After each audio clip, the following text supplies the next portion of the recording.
Hello दोस्तों, आज हम एक डेटा एनालिस्ट जॉब को डाइसेक्ट करेंगे और इस वीडियो में हम इसको एक कदम आगे लेकर जाएंगे। आज हम ये भी देखेंगे कि कैसे एक डेटा एनालिस्ट जॉब डिस्क्रिप्शन को एनालाइज करते हैं। जॉब डिस्क्रिप्शन को एनालाइज करना वो एक बहुत बड़ा काम नहीं है, एक रॉकेट साइंस नहीं है, बट फिर भी बहुत से लोगों अपने स्किल के रेलिवेंट जॉब डिस्क्रिप्शन ढूंढने में बहुत मुश्किल होती है। तो चलो सीरियस बातें शुरू करने से पहले एक छोटी सी एक्सरसाइज करते हैं। सबसे पहले मैं जाऊँगा गूगल पे, ढूंढूंगा एंट्री लेवल जॉब्स जो मुझे अभी दिख रही है, वो है एक हेल्थ केयर डेटा एनालिस्ट का रोल।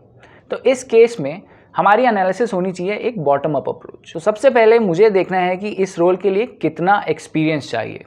अगर ये मेरे पास है तो दूसरे स्टेप पे चलते हैं। अगर एक्सपीरियंस मेंशन नहीं है तो समझ लो जीरो एक्सपीरियंस रिक्वायर्ड है। Actually entry level job posting है, ये बहुत ही रेयर केसेस में होता है, बट कभी कभी आपको ये जॉब डिस्क्रिप्शंस मिल जाते हैं। दूसरा स्टेप है जेडी को रिक्वायर्ड स्किल्स के लिए स्क्रीन करना। अब मुझे क्लियरली दिख रहा है कि PL/SQL, SQL, data mapping, STTM creation, data profiling, reports, ये सब रिक्वायर्ड स्किल्स में लिखा है। तो अब आता है एक टफ पार्ट। अगर यहाँ कुछ स्किल्स मिसिंग हैं तो चांसेस हैं कि आप अंधेरे में ही घूम रहे हैं। तो एक क्लेवर ऑप्शन ये समझना रहेगा कि क्या ये डोमेन रिक्वायरमेंट्स हैं या इंडस्ट्री रिक्वायरमेंट्स। अगर ये इंडस्ट्री स्टैंडर्ड नहीं है तो अपने आप को आप ऊपर रख सकते हो, आपको और भी रेलिवेंट जॉब पोस्टिंग्स मिलेंगे। एंड में रोल्स और रिस्पॉन्सिबिलिटीज आते हैं। इस सेक्शंस को एंड में स्क्रीन करना ही ज़्यादा इंपॉर्टेंट है, क्योंकि आप यहाँ डिसाइड कर सकते हो क्या आप इन रिस्पॉन्सिबिलिटीज़ के लिए अपने स्किल्स का इस्तेमाल कर सकते हो या नहीं। अगर नहीं तो आपको अपना आंसर मिल गया है।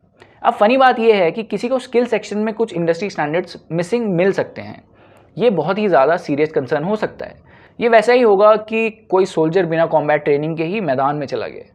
अगर आप खुद को ऐसी सिचुएशन में पाते हो तो आप सीधा हमें रीच आउट करो, हम आपकी मदद करेंगे। चलो अब कुछ और जॉब पोस्टिंग्स देखते हैं ताकि हमें अच्छे से समझ आए कि हम एक्चुअली कैसे इसको डाइसेक्ट करेंगे। मान लो मैं एक प्रोफेशनल हूँ जो 2 साल से काम कर रहा हूँ ई-कॉमर्स इंडस्ट्री में, और मुझे डेटा एनालिस्ट का एक्सपीरियंस है। मेरे जो भी स्किल सेट्स हैं उनमें मान लेता हूँ कि मेरे पास SQL, पाइथन, एक्सेल और पावर BI है। तो हमें देखना है कि कितने ऐसे जॉब्स होंगे जिनमें मैं अप्लाई कर सकता हूँ और शायद मुझे कोई पॉजिटिव रिस्पॉन्स मिल भी जाए। तो सबसे पहले मैंने ये जॉब पोस्टिंग देखी जिसमें दिखा रहा है पहला स्टेप 8 से 10 साल एक्सपीरियंस। तो हमारे पहले स्टेप में ये फेल हो गया है, तो मैं यहाँ नहीं रुकूंगा, मैं नेक्स्ट जॉब पे जाऊँगा। अब मुझे नेक्स्ट जॉब पोस्टिंग मिली है जिसमें लिखा है मिनिमम 2 साल का एक्सपीरियंस। यहाँ मेरा पहला फिक्स हो गया है, तो मैं नेक्स्ट स्टेप पे जाऊँगा जहाँ पे मैंने स्किल्स देखी और मैं थोड़ा स्टम्प्ड हो गया क्योंकि मेरे पास 4 ही स्किल्स हैं और इसमें बहुत सारे स्किल्स लिखे हैं। तो again thank you, next please. मेरे पास बिल्कुल भी टाइम नहीं है रिमॉर्स या रिग्रेट के लिए, मैं सिर्फ ऑनवर्ड्स एंड अपवर्ड्स। अब मैं 10 मिनट लगा के एक और जॉब ढूंढता हूँ जिसमें मुझे मिला स्टेप 1 सक्सेस, 2 साल का एक्सपीरियंस। स्टेप 2 ग्रेट सक्सेस, जहाँ पे सारे के सारे स्किल्स रेलिवेंट हैं। अब आता है स्टेप 3, फाइनली कुछ ऐसा है जिसके लिए मैं अप्लाई कर सकता हूँ। मुझे सिर्फ ये ढूंढने में 10 मिनट लगे, तो ये 10 मिनट बहुत वर्थवाइल होते हैं। स्टार्टिंग के ही 2 मिनट में गिव अप कर देना वो थोड़ा सही नहीं होगा। हालांकि कुछ स्किल्स ऐसे हैं जो मैं यहाँ प्रैक्टिस करके अपने रेज्यूमे में इंक्लूड भी कर सकता हूँ, और उसके लिए मैं या तो अरीना जा सकता हूँ या न्यूटन स्कूल्स के AI ट्राईआउट्स पे जाऊँगा और इन रोल्स के लिए वापस आऊँगा। तो मेरी प्रिपरेशन भी हो जाएगी और शायद मैं आगे की डेट में बहुत सारे ऐसे जॉब्स पे अप्लाई कर सकूं जहां मेरे स्किल्स रेलिवेंट नहीं थे। तो अब अगर हमने जॉब डिस्क्रिप्शन को डाइसेक्ट कर लिया है तो नेक्स्ट आता है कि हम इसमें शॉर्ट लिस्ट कैसे होंगे। ये एक बहुत ज़रूरी इविल है, बट इसको भी हम पार कर सकते हैं। तो हमने एक जॉब डिस्क्रिप्शन ढूंढ लिया है जहाँ हमारी ज़रूरत एक्चुअली सूट करती है। तो हम जल्दी से ये 3 स्टेप्स फॉलो करेंगे to make the cut very easy. सबसे पहले हमको अपने रेज्यूमे को फिक्स करना है। बहुत सारी चीज़ें लिखने के लिए नहीं होती हैं अपने बारे में एक पेपर पे। अगर आप भी ऐसे ही सोचते हो तो शायद आप खुद को एंडलेसली अप्लाई करते हुए पाएंगे और 6 महीने बाद भी आपको कोई रिस्पॉन्स नहीं मिलेगा। एक रिपोर्ट के according more than 80% of employers को ये लगता है कि उन्हें वर्दी स्किलफुल एम्प्लॉयज़ मिलते ही नहीं हैं, क्योंकि सारे के सारे पोटेंशियल एम्प्लॉयज़ ATS के थ्रू ही स्क्रीन आउट हो जाते हैं। तो ये एक ज़रूरी इविल फिर से हमारे सामने आ जाता है कि ATS, तभी आपको पता चलेगा कि आपको इसको कैसे नेविगेट करना है जब आप इसको पार कर सकें। तो रिफॉर्म का इंतज़ार करने से आपको वो जॉब बिल्कुल भी नहीं मिलेगी। तो आप ये अज्यूम ही करो कि हर एम्प्लॉयर ATS में आपका रेज्यूमे स्क्रीन करेगा। बहुत से ऐसे एम्प्लॉयर्स होते हैं जो नहीं करते हैं इसका इस्तेमाल, लेकिन ये अज्यूम करना ही हमारे लिए सेफ़ है क्योंकि हमें चाहिए जॉब।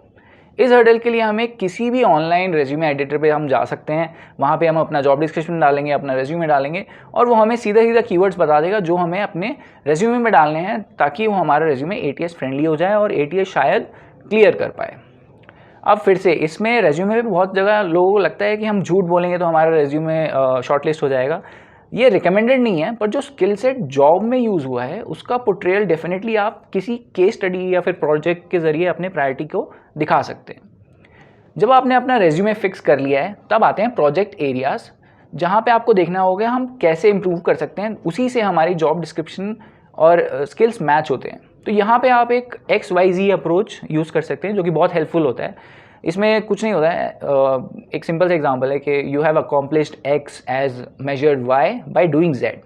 मैं लिख सकता हूँ led a comprehensive market analysis to optimize product pricing and identify key customer segments for a B2B tech company aiming to increase revenue by 20%। ये दिखाता है कि आपका बिजनेस एक्यूमेन कैसा है, क्या आप सही में वो मेजर कर पा रहे हो जो आपने काम किया है वो बिजनेस को कैसे इम्पैक्ट कर रहा है। आपके की कंट्रीब्यूशंस और टूल भी मेंशन आप कर सकते हैं इन प्रोजेक्ट्स में, जो आपकी विजिबिलिटी और ज़्यादा बढ़ा देगा। एक फेयर पिक्चर मिले एम्प्लॉयर को कि प्रोसेसेस क्या क्या कवर हुए थे और उसमें आपका क्या कॉन्ट्रीब्यूशन था। तो आपको इससे इंश्योर करना है कि आप बहुत सारे ऐसे प्रोजेक्ट्स लिखो जहाँ पे आपका जो वर्क मेंशन्ड है उसमें आपकी की कंट्रीब्यूशंस, टूल्स यूज्ड, वो सब लिखे होने चाहिए। अब सबसे बाद में आपका आएगा प्रेपरेशन फॉर योर इंटरव्यू। मान लो आपको टेबल पर सीट मिल चुकी है, आप इंटरव्यू के सामने बैठे हो और वो आपसे सवाल पूछने ही वाला है। उसकी प्रेपरेशन कैसे होगी? एक सेफ ऑप्शन है, आप गूगल पे जाओगे, data analyst interview questions type करोगे और आपके पास हज़ारों ऐसे ब्लॉग आ जाएंगे जहाँ पे इंटरव्यू क्वेश्चंस लिखे हुए हैं। बट बाकी सब लोग भी तो यही कर रहे हैं।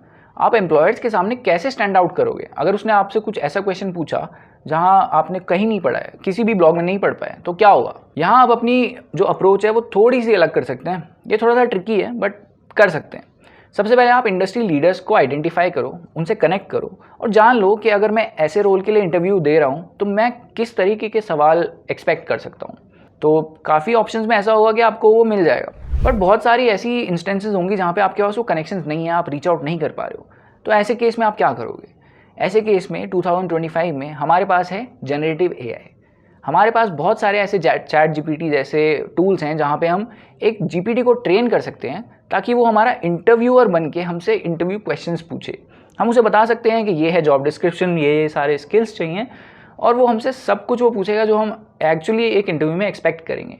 इस सब को बनाने में हार्डली 10 मिनट लगते हैं और हम ये किसी आने वाली वीडियो में ज़रूर कवर करेंगे। बट अभी के लिए मैं बस ये बताना चाहता हूँ कि अगर आपकी इंटरव्यू प्रिपरेशन की जो टेक्निक है या फिर आपकी जो स्ट्रैटेजी है वो थोड़ी अलग होगी, सबसे हटकर होगी, तो आपका सिलेक्ट होने का चांसेस भी बहुत ज़्यादा बढ़ सकते हैं। तो हमने आपको इस वीडियो में बताया कि कैसे आप एक जॉब डिस्क्रिप्शन को एनालाइज करेंगे, अपनी प्रिपरेशन के अकॉर्डिंग अपने रेज्यूमे को बनाएंगे और कैसे आप उस डेटा एनालिस्ट जॉब डिस्क्रिप्शन के अकॉर्डिंग अपने प्रोफाइल को ऐसे सुधारें ताकि आप शॉर्टलिस्ट भी हो जाएं। और अगर आपको ये सब यूज़फुल लग रहा है तो आप हमें शाउट आउट भी दे सकते हैं अपने नेक्स्ट कॉन्क्वेस्ट पर। तब तक न्यूटन स्कूल डेटा साइंस को लाइक करें, शेयर करें और सब्सक्राइब करें और बेल आइकन को प्रेस करना ना भूलें।